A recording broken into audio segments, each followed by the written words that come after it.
Hi guys, welcome back to the Crown of Command. This is Josh and we're going to have a look at a game that is really close to my heart, which is called Advanced HeroQuest. Now of course I've been teasing trailers and videos and pictures and that kind of thing along the way to say that this will be like some kind of solo Advanced HeroQuest project. It's all still going ahead.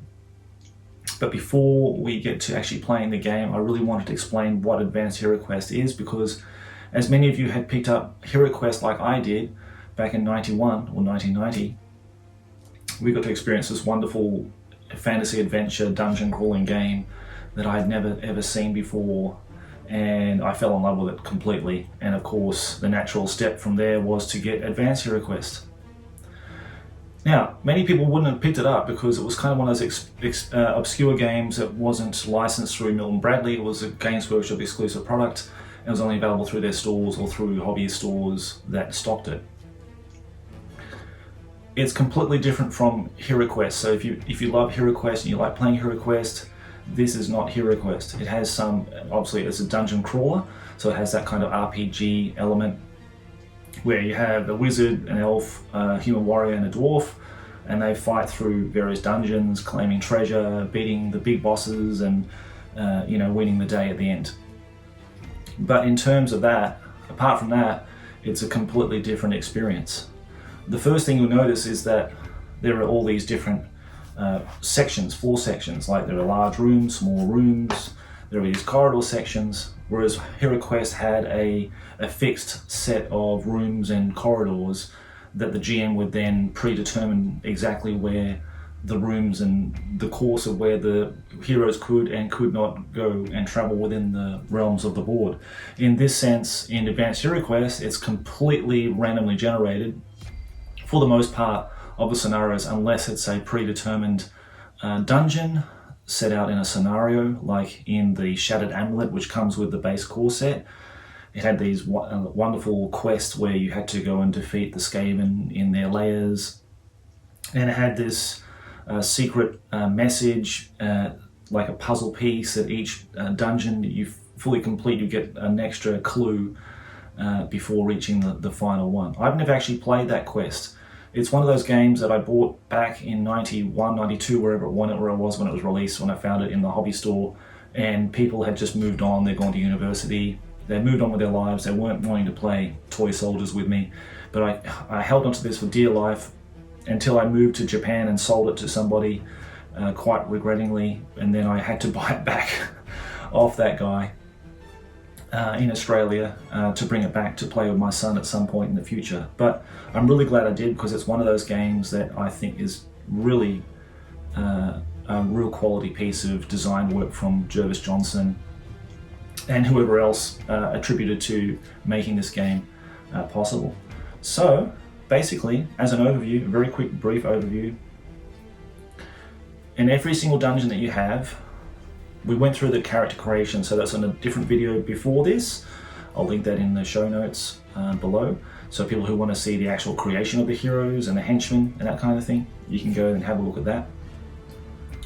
But I just wanted to illustrate what it looked like as a setup, because when I do the actual solo videos for the games that I'm actually going to play, which is going to be the very first scenario that comes with the rulebook before you get to the Shattered Amulet, okay, Taboro's Bane, and it's like a sort of a get you ready into the game and get you into the motions, get your characters a little bit leveled up, so when they attempt the Shattered Amulet, they're not sort of all green, and they've got some experience behind them. They've got maybe extra fate points and that kind of thing, and maybe recruited some renown, and some mercenaries have come to their aid and that kind of thing. So you're fully equipped. So when you first start the adventure, you'll have a system like this. So you have the stairs leading down, two straight passages, and then you have like a T-junction piece at the end. And that is all you will see. And that's one of the beauties I love about Advanced HeroQuest, is that you don't know what's beyond that point. And everything else beyond that point is all randomly generated through charts. So let's go down to the table and let's have a look to see how we would generate a dungeon as just an example, so you get a feel of what Advanced HeroQuest is like. Okay, so when the adventurers begin their quest, you place your adventurers into the 4 squares allotted for the stairs here, with the characters that you want to go up front, maybe in more offensive capacity, and then the warriors you want to keep behind. So the elf with his bow, he can do long range attacks, and the wizard, of course, is quite fragile. So you want to keep him quite safe and protected with your warriors. In the exploration phase of Advanced HeroQuest, your characters can all move 12 spaces, which is a really nice mechanic. It means they're just walking around, wandering around, looking for places to go, and exploring the dungeon. So they can move the full 12 squares, as that's quite conveniently 12 squares to there. Okay, so contained within the book, and this is a very stained, yellowy stained copy of my original, there's a GM's reference guide that gives you all the information you need, all the tables and charts you need to roll on to find out how to generate and what you see beyond where you are. And as you'll notice, it's all D12s. So that's right, that's another interesting mechanic about this game. It's a D12 based system. So all the matrices, everything you roll to hit, to wound, everything's based on a D12, which is a nice unique feature to it. So we're going to see how long these passages are leading from these 2 points here. Okay, so let's now determine how long this passage will be, rolling 1d12. It's a 3, so our matrix says 2 sections. When I actually do the solo plays, you won't get to see all this boring part of the game, thank goodness, you're probably saying, because it is quite tedious, okay? So then at the passage features tables, let's see what's actually in this passageway. Roll 2d6, 10. Okay, so there's nothing contained within this passageway. Okay, so based on our roll, there was nothing located within this passageway here. Now we're going to find out what's at the end of the passageway. Passageway end is 2d12 as well, so that's 4. What does 4 say? It is a dead end. So replace this passageway here with a dead end passageway, blocking that entrance there. Okay, so on the other side, it is 2 sections again. Okay, features are 14. That will be nothing. Okay, how does it end? Let's hope it doesn't end in a dead end. 13, it's going to be a T-junction. Okay, so thus ends the exploration phase. Now it's the GM phase. Now the GM normally, if we're playing solo or if we're playing with an actual GM, the GM would roll 1 dice secretly, and if he would roll a 1 or a 12, he would get to draw one of these dungeon or DM counters, if you like, to aid him during his quest. So these, like fate points or wandering monsters or escape or traps or ambushes, he could play on the heroes during the adventure. But he would keep that roll secret, and if he'd roll a 1 or a 12, he'd be able to draw one of these counters and play it at any time during the adventure. In the solo rules, it's a little bit different. It just generates wandering monsters in the case of how we're going to play. Okay, so the GM has finished his turn. There was no counters represented. Now, of course, we have this dead end of the passage. We can actually search in this passageway for secret doors. So the adventurers can only search the walls, either on the sides or actually at the actual dead end. The dwarf cannot do anything this turn, so he sort of does nothing for his exploration turn. So each one of those players get a roll, and they can only search one of those walls once. So let's roll. Let's see what the wizard will find. He rolls a 3, which means there is no secret door. The elf rolls a 1. Now the 1 is really bad because the GM will draw 1 dungeon counter during a normal game. Okay, so that's not really good for the adventurers. The human fighter rolls a 10, and they do find a secret door and may place it anywhere they like in the section of the wall they were searching. So only along this section here, those 5 squares.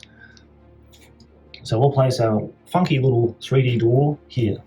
Yes, they actually have hinges and they can actually open, which is quite amazing. Another thing that I really like about it. Okay, let's go beyond the door and let's see what we find. Okay, let's see what's beyond the door. We can actually open the door. Let's open the door, adventurers, and let's see what's beyond there. 2, room type 2. It's a normal room. Okay, let's see how many doors this normal room has. 3. It has no doors. Okay, which means they can search again on these walls to find secret doors, for example. Okay, so being normal, it's just empty. It's just been abandoned by its occupants and they've gone somewhere else. Okay, so in this stage now, they can still move. So he's going to move his movement here to the wall. Okay, so they still have their 12 squares of movement left. Okay, and we'll do that. Maybe arrange the warriors like that. The GM would get another roll of his dice. He does not get another counter. And then the next exploration phase will start again with the adventurers then searching for either secret doors here, or they could venture down to the end where the T-junction was and explore those areas there of unmapped dungeon, basically. Okay, so that's how the exploration GM turn works. Now we're going to give an example of combat and see how that plays out. Okay, so for the purposes of this explanation and demonstration, I've just randomly chosen a lair. Now lairs are where monsters will dwell. Okay, and in this particular one, I've generated another roll of what should occupy the lair, and it'll be 1 champion and 4 Skaven warriors. And there's always a treasure chest in a lair.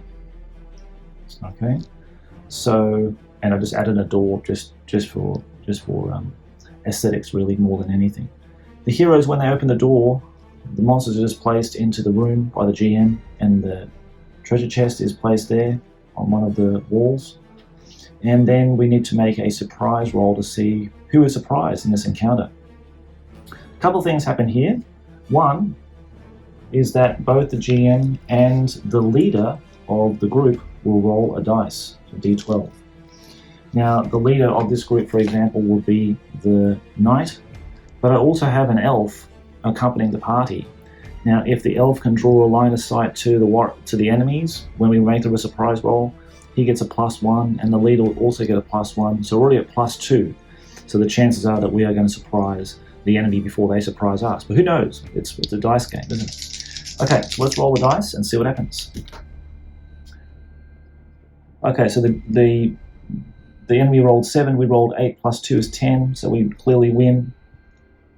Which means that now the players can place these, the enemy models, anywhere they like within the dungeon. So I'm going to place them all back here because I want the elves to take some shots. Put the champion here, another warrior here, and put this other warrior here. Then the GM can move 1 square with each of his warriors. So I'll move him up like that, getting a bit closer to the action. Then it's the hero's turn. They can activate. Now, their movement now is based on the movement they have rolled for in their character creation. So no longer are they movement 12. They're now restricted to the movement they have listed on their character sheets. So, for example, you'll use the speed generated on your character minus any armor they're carrying.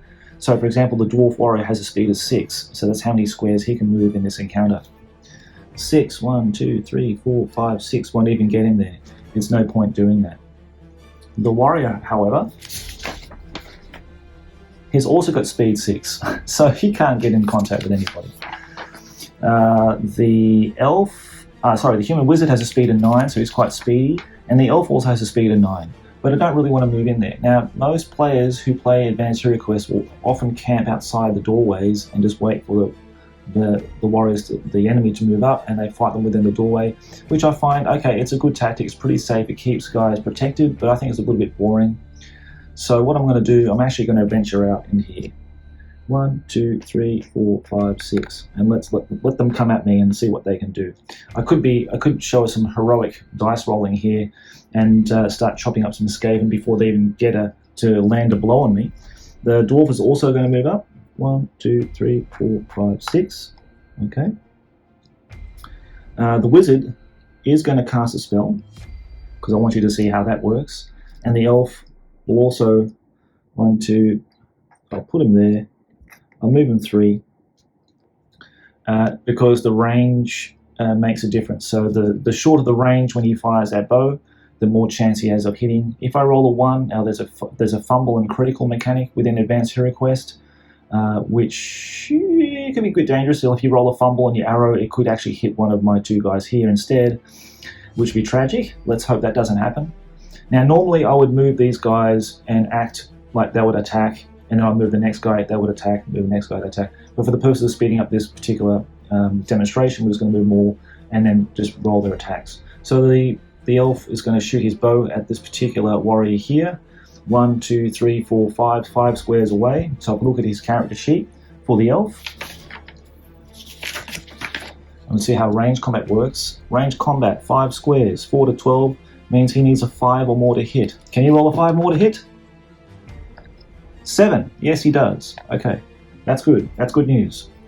Bad news for this poor little Skaven, because he's going to be hit with 3 damage dice, and I need to beat his toughness. Now, Skaven toughness, I hope is not that tough. I think it's going to be about 7. Let me check. Toughness 7. So I need 7 or more to beat his toughness. I rolled a 10, I rolled a 4, and I rolled a 6. So only one of those penetrate his toughness, which means that he will take 1 wound.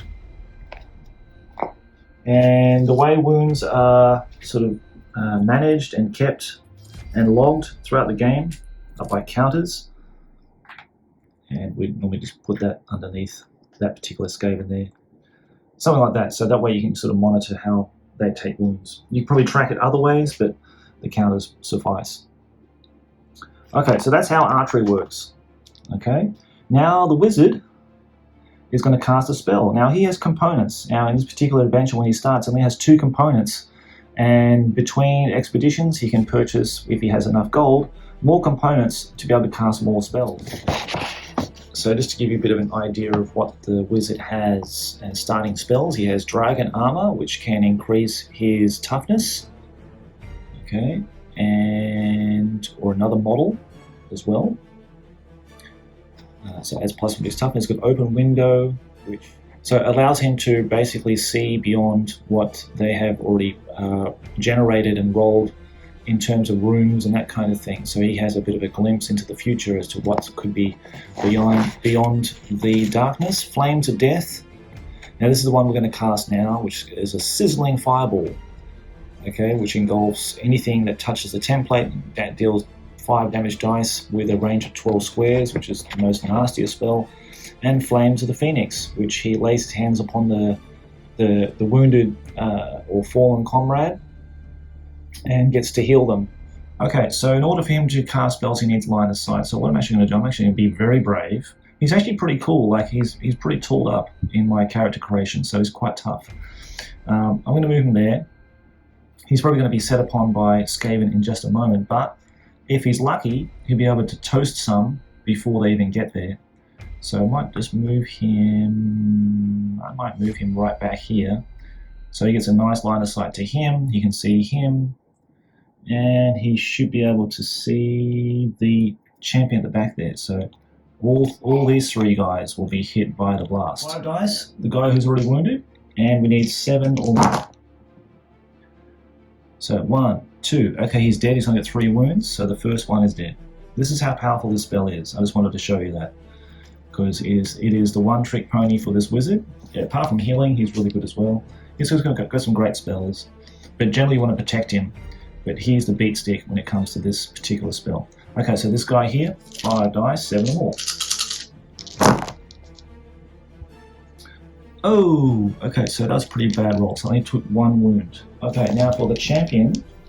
The champion has a toughness 8. Okay, wow. Okay, so this is actually a pretty good roll. We've got 3 criticals. I don't know if I caught that on camera, but we've got 3 criticals here, which is devastating, okay? Which means I've already inflicted 3 wounds, and then I can roll these again to inflict more wounds. I've rolled an 8, which is another wound, and a 7 doesn't do anything. So I've already inflicted 4 wounds on him. He's dead. He's crisped, okay, like toast. So he's gone. So that was really good. That was a devastating attack. Normally those crits, I could roll them again, and see what more wounds I could do, another 2 wounds on him. So if it's against a greater demon or something with multiple wounds, it's a really effective spell in the case you roll criticals. Okay, now we come to the monsters phase. Now the Skaven warriors actually have a speed of 10, okay, so they can move very, very quickly. But the warriors themselves, each of the models exert a death zone. So 1 square around them is a death zone. So once a model enters a death zone, keeping the wizard quite safe, they can't keep moving out of it. This Skaven here will come into this death zone here. Now once he enters this death zone, all the other death zones around it are free. That means this Skaven could come here and go around to attack the elf, or could attack the wizard, okay, in that sense. So there is a bit of tactical play here. So I'll exert a death zone there. I'll move into his death zone here, freeing up this here. So 1, 2, 3, 4, 5, 6, 7.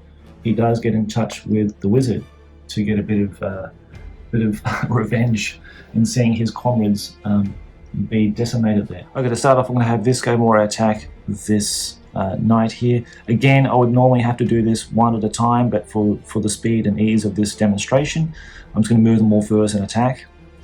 So the Skaven warrior has to take his weapon skill, which is 6, against his matrix here, the hand-in combat matrix. So he needs 7s to hit him. Okay, let's see if he can hit.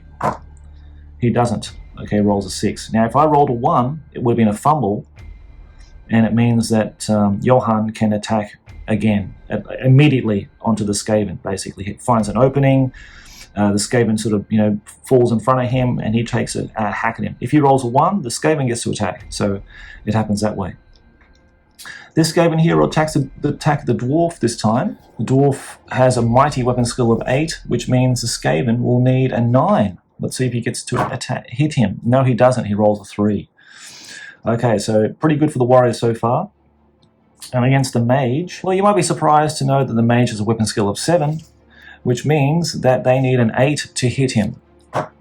He doesn't.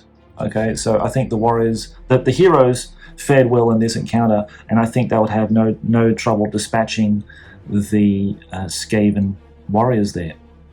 Thanks to the spell that was cast, the Flames of the Phoenix, which really burned and crisped a lot of those guys. And that's where you really want to, save him for the quest rooms. The quest room is basically the end level room where you meet the big boss and all his retinue, and have another treasure chest, and you have the stairs leading down into the next level. Alright guys, I hope you enjoyed this sort of primer, sort of early look at Advanced HeroQuest. It's a really cool, unique game, and if you haven't experienced it and you do find a chance of getting a copy off eBay, or you have a friend who has the copy and you want to get down and play it, I'd really highly recommend it. I hope you really enjoy the series that I'm going to make. I'm really going to enjoy playing it just by myself and sharing it with you guys in my adventures, and all we need to do now is actually start it. So look forward to those videos coming very soon. Thanks again for watching. Take care. Thanks again for watching the video, guys. Thank you for subscribing and liking and commenting on the videos. I really appreciate that. Remember to share the podcast and the videos to like-minded people who would enjoy this content. And if you'd like to support the podcast and the YouTube channel, then please consider becoming a Patreon. Thank you very much for watching. Bye-bye.